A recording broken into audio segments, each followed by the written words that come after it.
안녕하세요.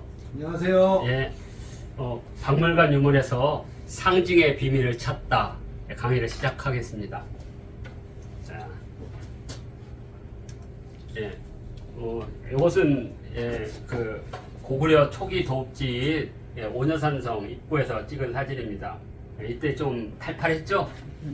보기에도 아이들과 이제 코로나19로 지금 3년 동안 가지를 못해서 아마 이제 올해 이제 이렇게 마스크도 벗고 했기 때문에 아마 올해는 아니고 아마 2024년도에는 갈 수 있지 않을까 이렇게 생각을 합니다. 자, 그리고 국립중앙박물관 이렇게 생겼습니다. 이렇게.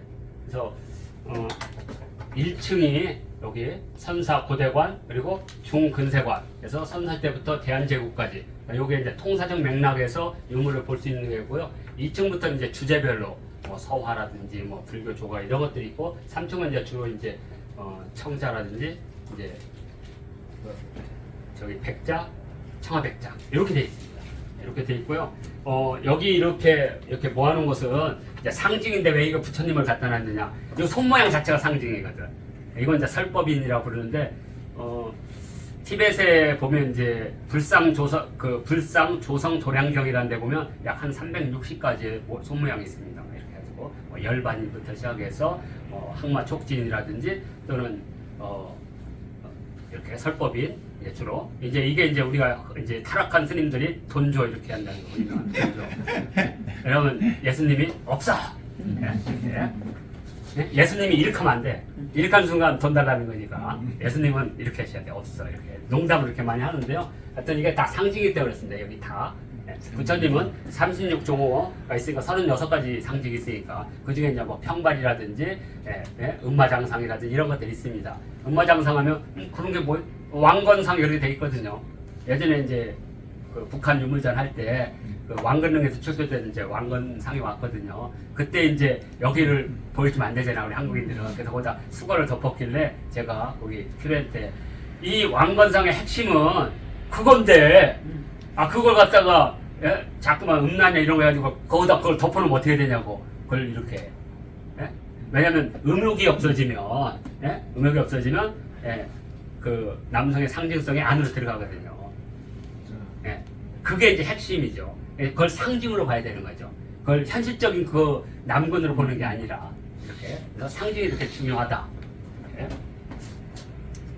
자, 이렇게 만약에 상징의 눈으로 금관을 본다면, 예를 들어서 이제 우리가 보통 역사적으로는 금관 용도가 있겠죠. 누가 썼느냐, 왜 썼느냐 이런 것들은 이제 역사적인 관점이고, 이제 예를 들어서 이것이 황금이었다. 그럼 이건 상징입니다. 왜 그러냐? 고대인들이 가장 숭배했던 것은 두 가지가 있습니다. 영원, 재생.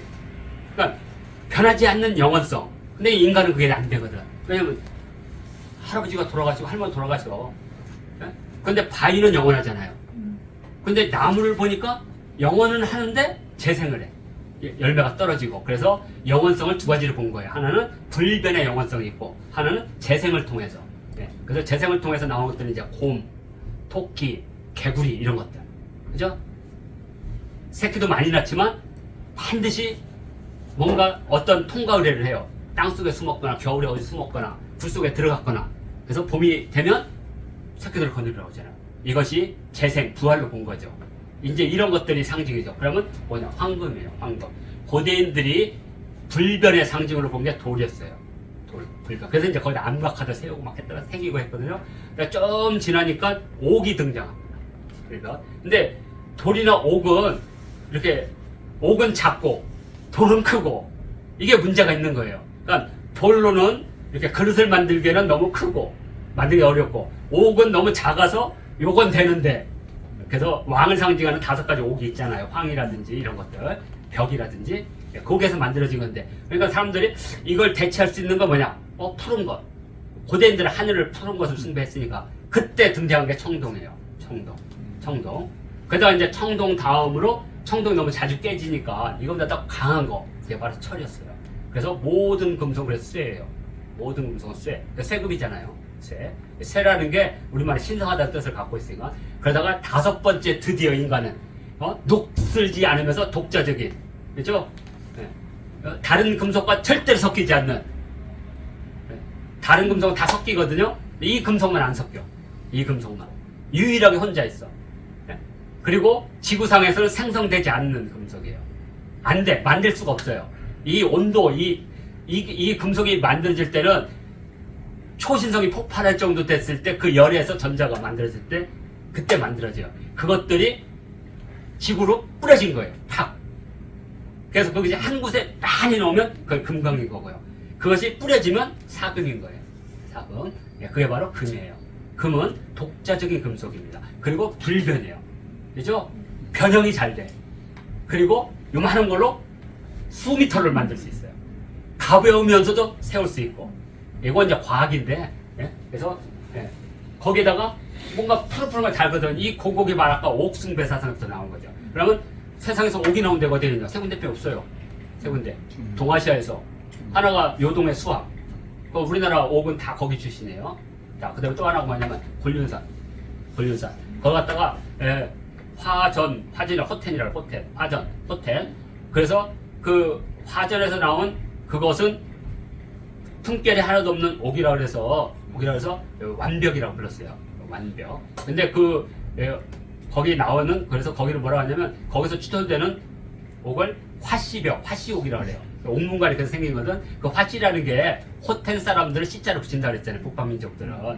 그래서 화씨옥이라고 합니다. 화전, 호텐. 그리고 또 하나가 뭐냐, 아직 출토지를 모았는데, 양저문화라고 했어요. 양장원 쪽에. 양저문화. 신석시대 거기 옥이 나오거든요. 근데 거기 옥은 좀 붉은색 옥이 많아요. 위쪽은 푸른색 옥이 많은데. 근데 그 붉은색 옥의 출토지는 아직 밝혀지지 않았습니다.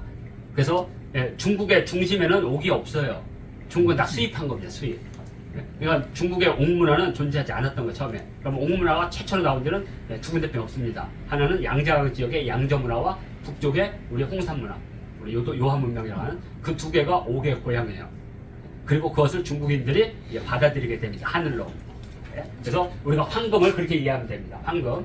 영원성의 상징이다. 그런데 북방민족들은 이것을 일찍 발견한 거예요. 일찍. 왜? 중국은 황금 숭배 문화가 없거든요. 왕을 상징으로 해서 황금이 왔을 때 나중에 생긴 거예요. 금. 이렇게. 불교가 들어오면서 거기다가 이렇게 금동을 입히고 금당을 입히면서 그들은 왕을 황금으로 상징한 거지. 그전에는 금이 왕 아니에요. 한자적으로. 황금 숭배는 북방민족한테 있는 겁니다. 그러니까 우리가 고구려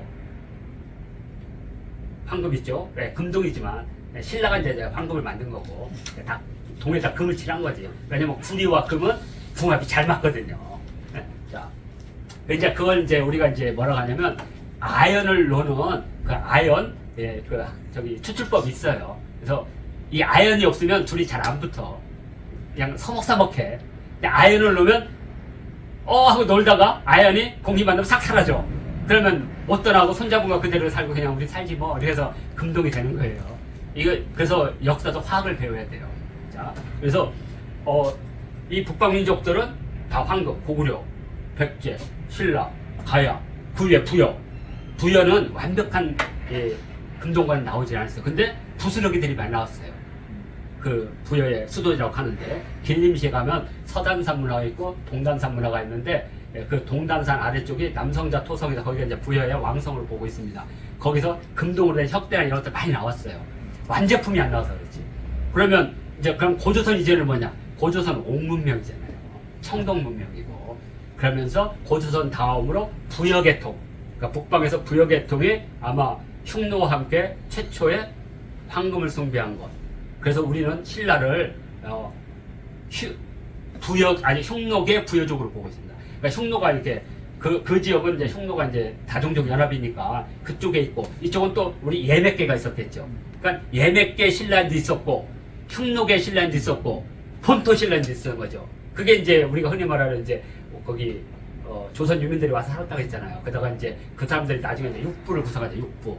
그죠? 그 사람들 다 북쪽에서 온 사람들이겠죠. 이런 식으로 해서 다양한 이런 결합들이 있는데 김씨들은 정확하게 흉노계 부여족이라고 확실할 수 있습니다. 김씨들은 이렇게 황금을 숭배한 인간들이니까. 자, 이렇게 그 다음에 이 고고 이것은 옥숭배에서 나온 거죠. 그래서 이것이 뭐 생명을 상징하는 것이 아마 가장 뭐 현재로서는. 그래서 이것이 여기 달리려면 이 금이 이거 무게를 못 견딥니다.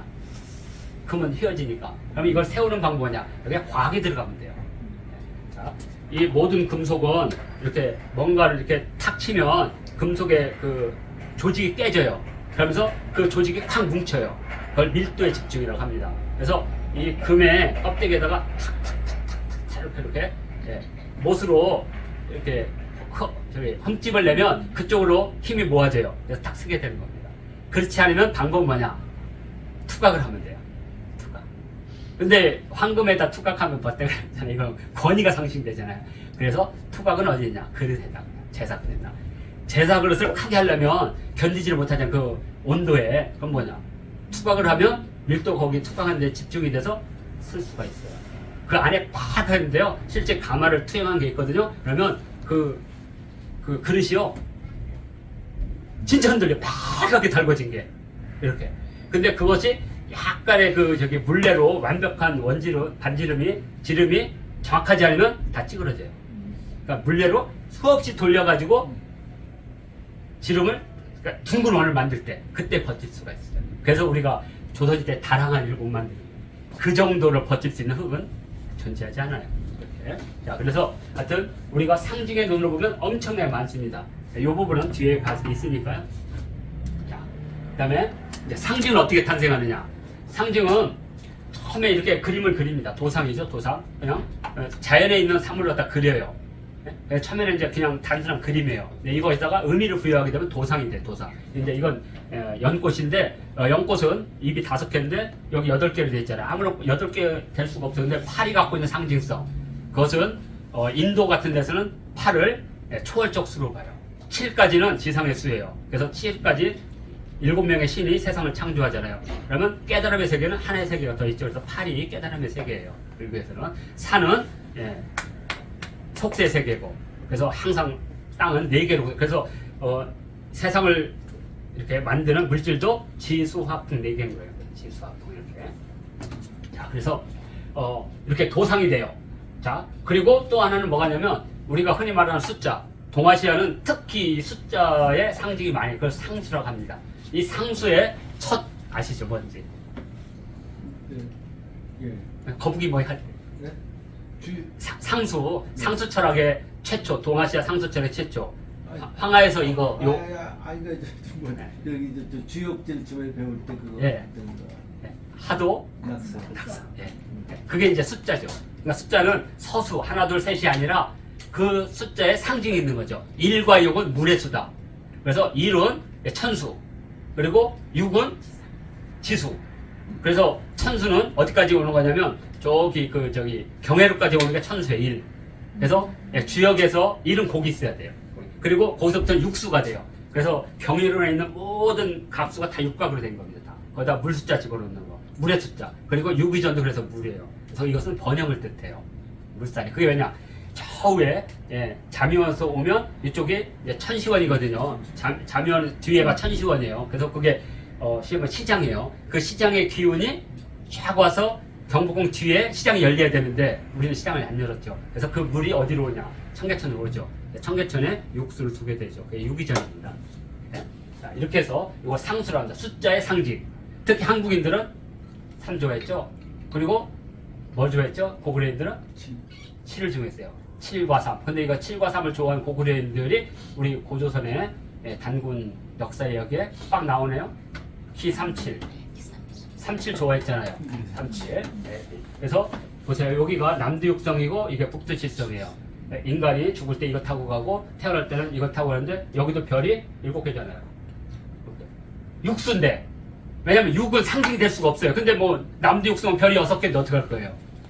그러니까 동그라미를 하나 더 그려놓은 거예요. 7로 이렇게. 그래서 7을 숭배하는 이렇게. 그래서 묘수도 별이 7개. 그래서 묘수라는 게 뭐냐면 그 묘수에다 빌면 아이를 잉태할 수가 있어요. 묘수가 점생이 별이라고 하는데 그것도 7개예요. 그래서 그 묘수에다가 점을 찍으면 알이 돼요. 그리고 그 알을 물고 오는 새, 그 묘수에서 이렇게 내려오는 새가 고구려 고분벽에 거기다 써있어요. 난새라고 했어요. 난새. 그게 다 이유가 있는 겁니다. 상징적으로. 7, 묘수, 좌우묘할 때 묘수. 그리고 거기에 점을 찍으면 알이 되고, 그리고 그 알을 가지고 오는 새가 난새고. 이게 다 고대인들의 사유체계 속에서 나온 것이 아닐까 이렇게 추리를 합니다. 자, 그 다음에 이렇게 이제 또 형태로 나타납니다. 그러니까 도상으로도 나타나고 이렇게 숫자로도 나타나고 구체적으로 이렇게 세 발 달린 예? 원래는 두 발 달린 까마귀인데 이것이 이제 우리 그 음양 오행 사상으로 오게 되면 발이 세 개일 수밖에 없어요. 음양 오행적으로도. 왜냐하면 태양은 1, 3, 5, 7, 9의 상수를 가져요. 그리고 음은 짝수니까 2, 4, 6, 8, 4개의 상수를 가져요. 그러니까 당연히 태양이 양이니까 여기에 저기 짝수가 있으면 안 돼요. 그것도 있지만 삼수구나. 예, 토끼 우리 고구려인데 뭘 숭배냐? 3개. 그래서 꼬리도 3개고요. 다 3으로 시작됩니다. 그런데 문제가 생겼어요. 달에 두꺼비를 딱 놨더니 발 4개를 맞았는데 두꺼비가 한 마리네. 그렇다고 똑같은 두꺼비 2마리를 놓기도 하고. 그래서 처방을 했잖아요. 두꺼비 옆에 뭘. 토끼를 갖다 놨죠. 토끼. 두꺼비와 토끼를 갖다 놓으면 예? 이 발도 8개. 동물도 2개. 그래서 음수에 딱 맞는 음양 오양적 방식. 그러니까 원래 상징으로 땅을 상징하는 거지 어느 지역은 토끼였고 어느 지역은 뭐 두꺼비였는데 고구려인들이 2개를 갖다가 싹 집어넣은 거죠. 이렇게. 자, 그렇게 이해하시면 될 것 같아요. 그리고 이런 것들이 모여서 이런 기물 또는 어떤 그 신전이 만들어진 겁니다.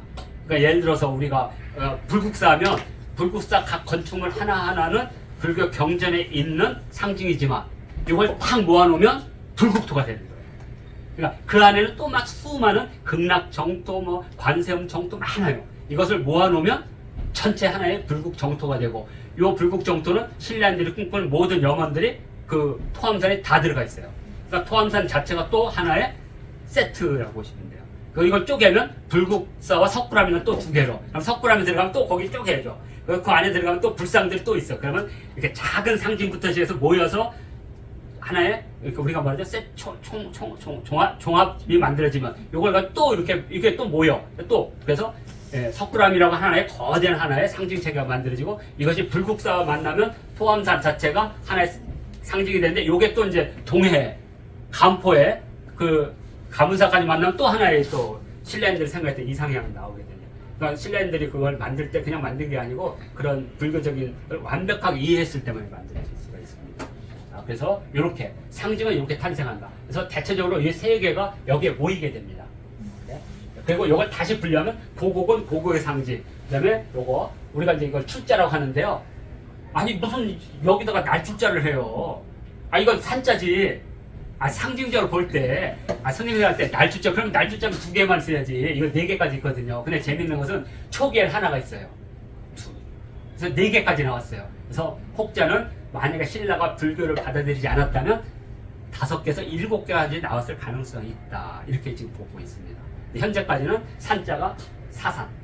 네. 사산자. 그러니까 1산, 2산, 3산. 이건 3산이죠. 네. 그러니까 이렇게 나온 것을 우리는 출자라고 하는데 이거 왜 이렇게 역사학자들이 의식이 없는지 산자로 바꿔야죠. 출자가 돼서. 그리고 요거 사슴뿔도 되지만 또는 저기 우리가 뭐죠? 백화가 뭐죠? 자작나무. 그건 북방신화에 나오는 거거든요. 하나님 있는 보좌까지 솟구쳐 오는 나무가 바로 자작나무거든요. 그래서 이 자작나무를 나뭇가지를 잘라서 지상에다 신을 보내면 이 자작나무가 나오면서 근데 뭘 보내요? 사슴뿔. 북방신화거든요. 그러니까 사슴뿔 해도 맞는 거고 자작나무를 하는데 지상으로 내려왔기 때문에 1000명을 받고 지상에 내려왔으니까 만약에 이게 옥황상제였다면 자작나무 들고 있었겠죠. 지상에 내려왔기 때문에 이 사람은 그 옥황상제의 명을 받고 지상을 다스리는 왕이니까 뭘로 받게 돼요? 사슴뿔. 그러니까 이것은 또 시베리아 그 샤머니즘의 신화들과 또 연구를 해야 돼요. 그래서 우리가 아까 말한 대로 한국사나 유물을 볼 때 압록강과 두만강의 뚜껑에 놓고 또 하나는 뭐냐면 유교의 시각에 갇혀 있어. 또 조금 지나면 불교의 시각에 갇혀버렸어. 전부 다. 그러면 그 전에는 뭐예요? 우리 전통적인 사유체계 속에서 봐야 돼요. 그러니까 우리는 어떻게 보면 전통적인 사유체계에 의해 불교, 유교, 기독교, 그 다음에 스마트폰까지 와 있는 거죠. 스마트폰이 만든 문화가 우리를 지배하고 있잖아요. 지금도 불안해가지고 전화하는지 볼 수 있는데 보는데. 불안해 정말.